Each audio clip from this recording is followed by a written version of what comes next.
Hello everyone, this is Tarun Bharadwaj, Senior Assistant Editor, FinancialExpress.com.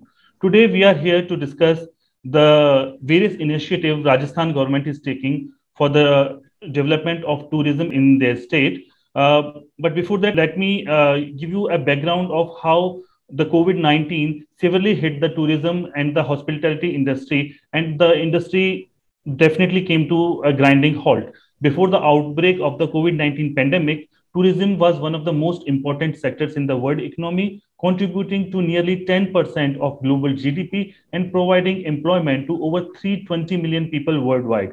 The UNCTAD estimate a loss of US $4 trillion to global GDP because of the losses incurred in the tourism sector. India's tourism also suffered great losses, but with now vaccination rollouts and ease in travel restriction, India's tourism industry is looking to regain its past glory. In fact, the domestic tourism this year has surpassed the 2019 domestic tourism level. India's rising middle class and increasing disposable income has supported the growth of domestic and outbound tourism. Rajasthan is India's leading tourist destination. As part of the Delhi Jaipur Agra Golden Triangle, it is considered one of the must see destinations for foreign arrivals. Tourist and travel accounts for about 15% of the state's economy. Rajasthan contributes about 11.2% and 3.3% share in India's foreign and domestic tourist arrivals, respectively. The Rajasthan government is taking multiple initiatives to boost the tourism industry in Rajasthan. We have with us Mrs. Gayatri Rathore, Principal Secretary, Tourism, Government of Rajasthan, to talk about her views on the tourism industry with special focus on Rajasthan. Welcome, ma'am. Thank you, Tarun. Thank you for giving me this opportunity, this platform to talk about our initiatives in tourism. Welcome, ma'am. Let's start. According to recent estimates, around 21.5 million people involved in the tourism industry lost their jobs due to pandemic. How are you planning to revive the sentiments of people associated with this sector in Rajasthan? Well, as you know, Rajasthan has been a traditionally tourism focused state, tourism destination, and the pandemic did hit the economy, especially the tourism sector, very hard because the first round of lockdown, when entire everything was closed down, so those 2-3 months and the subsequent months before the vaccines came were very difficult. And we all acknowledge that it had been one of the worst affected sectors by pandemic.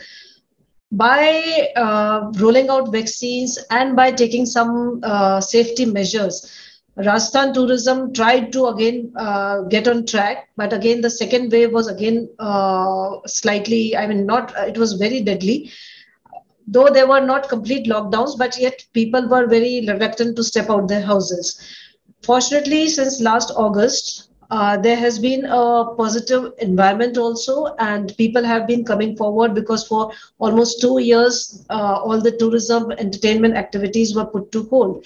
And we as a government made use of this opportunity because in every challenge, every problem, there is an opportunity. So that we took it as an opportunity, as a challenge to put our tourism industry back to track. We had series of consultations with all our stakeholders, the tour operators, the hotel association people, and different event organizers, the wedding planners, and we tried to understand what actually they want. Keeping their expectations in mind and keeping the demand of the tourists in mind, we try to find out ways how we can give them a supporting environment. So it was a kind of, consultative, participative approach that we approached. So first was to provide immediate relief to our hoteliers, to our tour operators. So that was in the form of reimbursement of their SGST, which was due, waiving of the tax on motor vehicles, reducing bar licenses, ease of doing business by having single window system for approving new tourism unit. And very recently the government's decision to earmark almost 1,000 crores for branding and marketing of tourism, and also for developing infrastructure facilities. Now that has created a lot of positivity, lot of buoyancy in the tourism sector. And we have also, since March, we've started our marketing strategy on a very big scale. And we can see that the number of tourists has actually surpassed the pandemic times. The number of tourists, domestic tourists that we were getting in 2019, 2018, and the compared to the tourists we are getting now, May, June are not tourist seasons in Rajasthan, but despite that factor, there is an increase of almost 21% in the domestic tourists visiting. And with the relaxations in international flights also, we are getting inbound tourists as well. And we are hoping that if things remain good, from our tourist seasons, that is from October onwards, we'll have a handsome number of foreign tourists as well, bringing back the economy, the tourism sector back on track. That's great. But the sector is still coming out of the woods, and it will take some major confidence boost for investors to put their money in travel sector. Tell us how you are planning to attract investment in Rajasthan through upcoming road shows. Yeah. Yeah, this is very important because besides promoting Rajasthan as a tourism destination, we are also promoting as a destination for investment in tourism. Keeping the emerging trends in mind.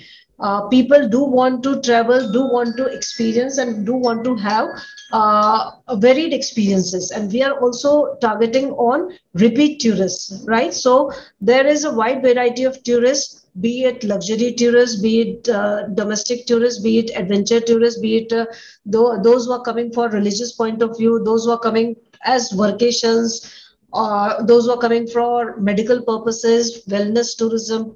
There are millennials who just want to go and explore experiential tourism.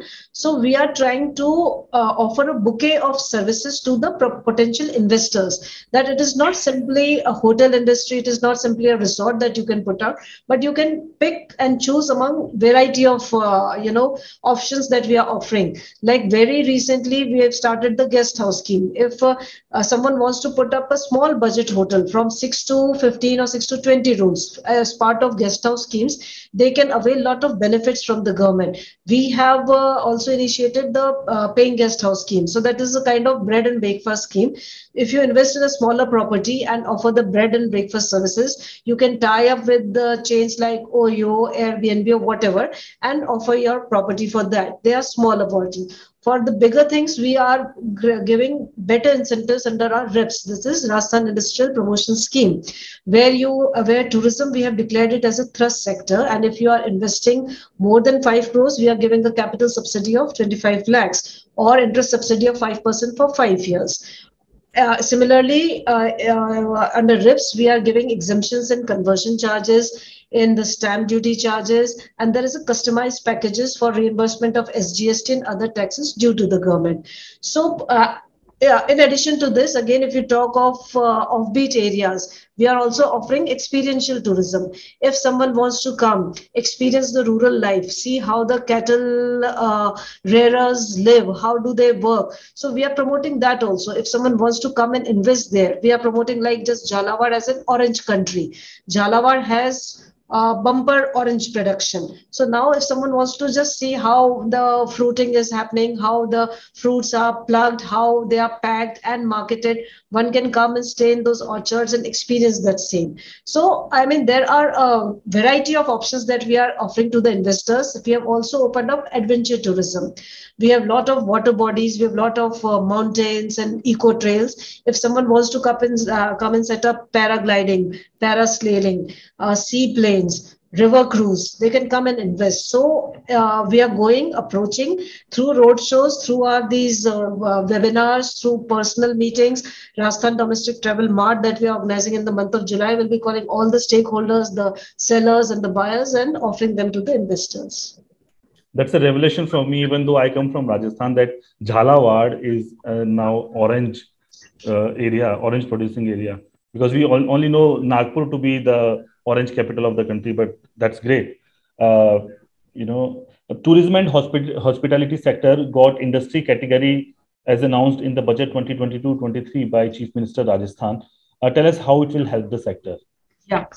Let me tell you, Tarun, that this had been a long pending demand of the tourism stakeholders, because in 1989 there was a notification that tourism will be considered as an industry, but the actual benefits were never rolled out. So Honorable Chief Minister had been not only kind, but he actually grasped the pulse, the requirement of the tourism sector, and declared tourism as an industry, and all the benefits of industry will be extended to the tourism units. Now, what are these benefits? These are like in the form of tariffs for the electricity. Till now, they were being made to pay tariffs on commercial rates. And now all the industrial units which are existing or the prospective, they will be paying on industrial rates. So there is a big gap between the two. Then the land tax, the land and building tax, the urban development tax, as against commercial rates, the industrial rates will be applicable. For stamp duty registration, again, industrial rates will be applicable. If someone is having plots in RICO, earlier one could set up only industry. Now, if one can come up with a budget, big or small, depending upon his own preferences, so that all those industrial benefits will be there. So this one initiative, this one announcement has brought in a lot of positivity, and entire tourism and hospitality sector is very buoyant about it, because this will give them a lot of support, and more investment will come in, and more we will be able to offer better quality of services to our tourists. That's great. As we discussed earlier, that the domestic tourism level have surpassed the 2018-2019 level now. The recovery in tourism post-pandemic is largely driven by domestic tourists so far. How are you planning to tap the state's domestic tourism potential? Yeah, as I told you that in the pre-pandemic time, we had almost a balance of domestic as well as international tourists.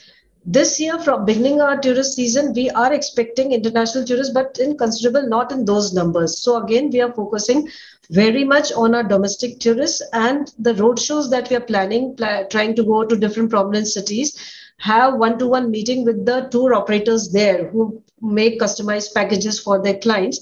So we are offering all these almost 21 different varieties of tourism products, which I mentioned, whether it is adventure tourism, rural tourism, agro tourism, it is niche tourism, it is wellness tourism, it is the forts and palaces tourism, it is adventure tourism, it is eco trails. We are trying to market those, and we are also trying to get in, influencers and bloggers, those young generation who are there, who actually have a lot of following and who can tell more than the government can tell, because that kind of informal use of their social media platforms, and we are getting very good influencers and bloggers also.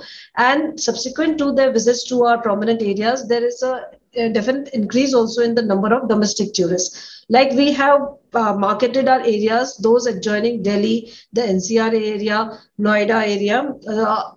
We are projecting our Shekhawati area and our Alwar area as the weekend destinations. For the tourists coming from Gujarat and Maharashtra, our entire Udaipur belt is being marketed as the not only weekend but almost all round, because Udaipur has a good climate throughout the year.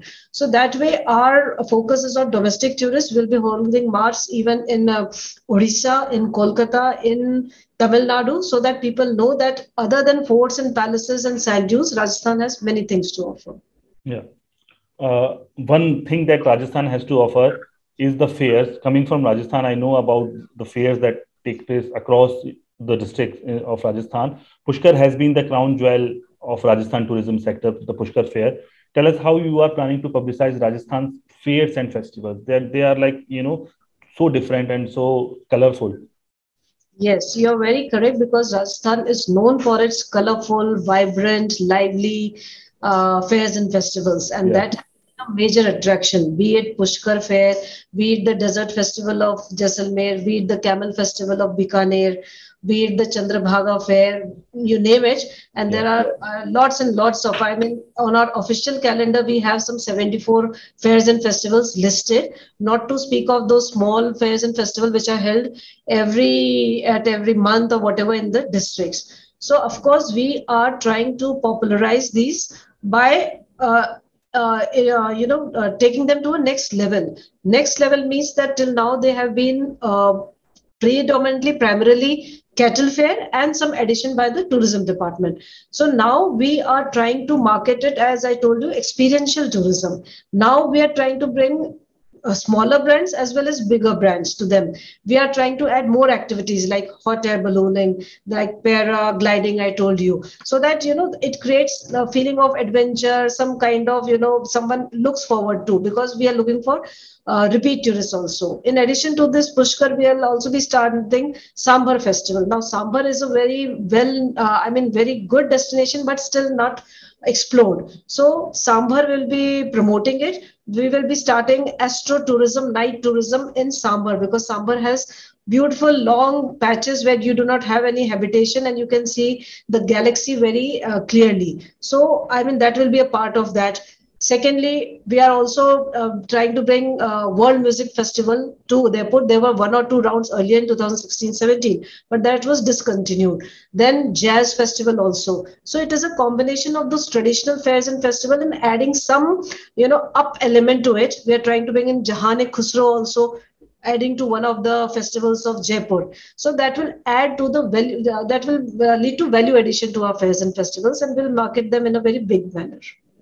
I've been to Sambar and I've seen the vastness. It actually resembles the run of Kutch. It's a little run in itself. So that's a great initiative.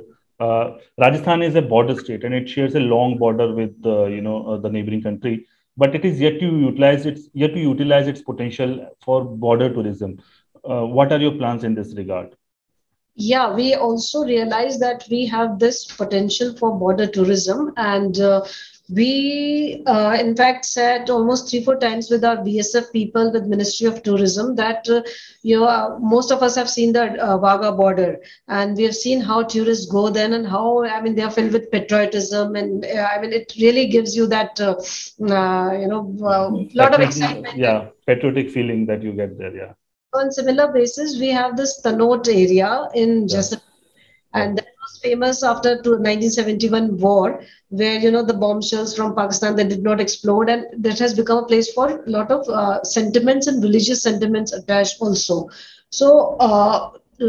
Tying up with BSF and Ministry of Tourism, we are trying to develop a border tourism complex there at Tanot. So people come, they can see the border, they can see the retreat ceremony, they can experience the life of the BSF personnel, they can see the art and handicraft and the local folk performers of that remote area, which is just situated close to Pakistan. Yeah. So we have our folk artists performing in Jaipur, but those actual folk artists who are sitting there, their performances one will get to know. This is in Jaisalmer, then in Sanchu, which is in Bikaner, that also border post area is being developed with the help of BSF, and through district administration and our tourism development will facilitate some visits there, so that people can actually see how the border life is, how the army people, the BSF people who are there, how do they live, how do they safeguard our country, and how we are so much indebted to them. Yeah, definitely. I've been to Tanot and I have seen all those bombs that are lying there. It's definitely an exciting place to be. But we are living in an age of promotion and publicity, and movies are one aspect of it. I still remember, scenes from Gulami movie where it was shot in Shekhawati and Jaisalmer, and still recall these places. Lately. Some star-studded weddings also have taken place in Rajasthan. What is in Rajasthan's new film policy to attract movie makers and tourists in the state? Taran, you are very right in saying that traditionally Rajasthan was promoted through films. If you go as back as Sonar Killa, Yeah, right? Sonar Killa, yeah. Because of that, we had hordes and hordes of Bengali tourists until now. Also, when they Yeah. come, they want to see those places where that Sonar Killa was actually filmed. Yeah. And to talk recently about films like Amir Khan's PK and Yeah. all films. They create lot of traction for those people who do not belong to Rajasthan, but they want to see. Okay, it is so mystic, and that kind of air is attached. Whether if you go to Shekhawati area or the desert areas. So we are definitely trying to rope in this potential of our state also, and the new film tourism promotion policy. We have just issued the notification almost a fortnight back only, in which we are offering a lot of incentives to the producers or the people who are coming and shooting in Rajasthan, be it feature film, be it a TV show, be it OTT, whatever kind of thing. And there are certain conditions that if they shoot more than 45 days or almost 67 to 40% of their schedule in Rajasthan, government will be giving them handsome incentives almost up to the tune of 2 crores, and also exempting them from all kinds of fees and charges of if they are shooting at good monuments of the state, then they will be free of cost. If they are staying in some forest property, PWD property, irrigation property, RTDC property, that will be also on concessional rate. And very soon we'll be having this launching on a grand scale, so that the producers, the directors, they can come see. We'll be having a fam tour, see Rajasthan, and then they decide, so that they can shoot in Rajasthan, and in return we can get a lot of tourists to Rajasthan. It was really insightful, ma'am. I'm actually done with my questions. Now you have given us a lot of insights about Rajasthan's tourism policy and what the state has to offer. It has so many things to offer, but all the new things that are coming, they are looking really exciting. And we are really happy to have interacted with you on financialexpress.com. Thanks for being with us, and best of luck for all your endeavors. Thank you. Thank you very much.